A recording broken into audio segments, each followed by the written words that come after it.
Since the new Supra is not going to be the Toyota sports car that everybody knew and loved, let's have a look at some performance alternatives that you should buy instead.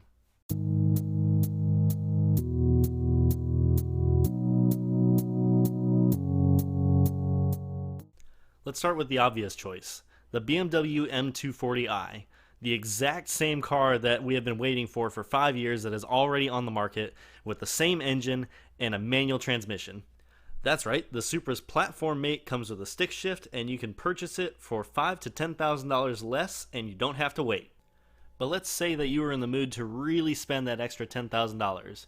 Well, BMW has a solution for you as well, the mighty BMW M2, which is arguably the best M car that BMW has ever made. And it rings in exactly the same price as the top spec Toyota Supra. For 2019, the BMW M2 even got a healthy horsepower bump from 365 all the way up to 405 horsepower, which is a solid 70 horsepower more than BMW gave to the Supra. With the M2 having more power, a manual option, and a better looking exterior, all wrapped up in an equally affordable package, it's hard to argue that the Supra is a better alternative.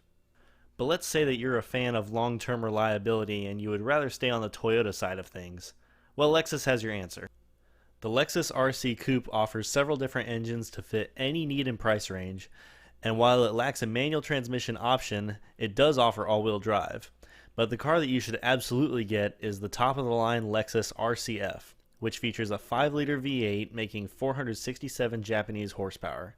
The clock is ticking for these beautiful engines, as Lexus has already replaced the V8 in its flagship sedan, the LS500, with a twin-turbo V6. So once this car leaves, it may take Toyota's affordable V8 with it. Personally, I see this car becoming a future classic, where I sincerely doubt that the Mark V Supra will tell the same story. Now, if you don't care about V8 engines and instead want air to be force-fed into a Toyota 6-cylinder engine, then you should have a look at Lotus. Lotus has been using Yamaha-tuned Toyota engines since 2001, and the Lotus Evora is no exception. Although it is not turbocharged like the Supras of lore, you will hardly miss it, as the Toyota Camry-derived V6 in the Evora has an Edelbrock supercharger strapped to the top of it, good for well over 400 horsepower. Couple that with the 2+2 seating arrangement of the original Supra and a sweet shifting 6-speed manual transmission, and you nearly have the car that Toyota should have built in place of the Mark V. Now, if you're like me and you don't have $100,000 to spend on a 2-door, manual transmission, all-out performance coupe, then you should look at one of the greatest sports car bargains on the planet. I'm talking about none other than the Chevrolet Corvette. The base model rings in just over $55,000, and although it is ballpark the same size and weight as the Supra, the Corvette comes standard with a legendary V8 pumping out 455 horsepower.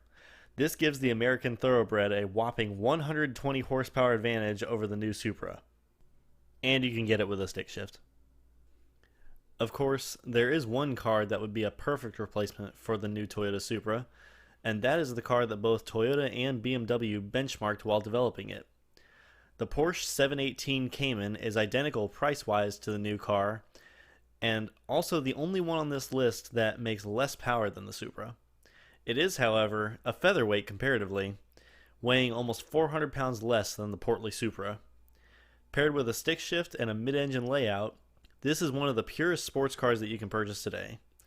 And you get the added benefit of visiting a dealership filled with performance machines, as well as a salesperson that knows everything about the car, rather than a Toyota rep that's trying to flip you to a Camry because they know nothing about the BMW-built Supra. Do you disagree with any of the cars on this list, or did I forget to add one? Let me know in the comments below. Thanks so much for watching.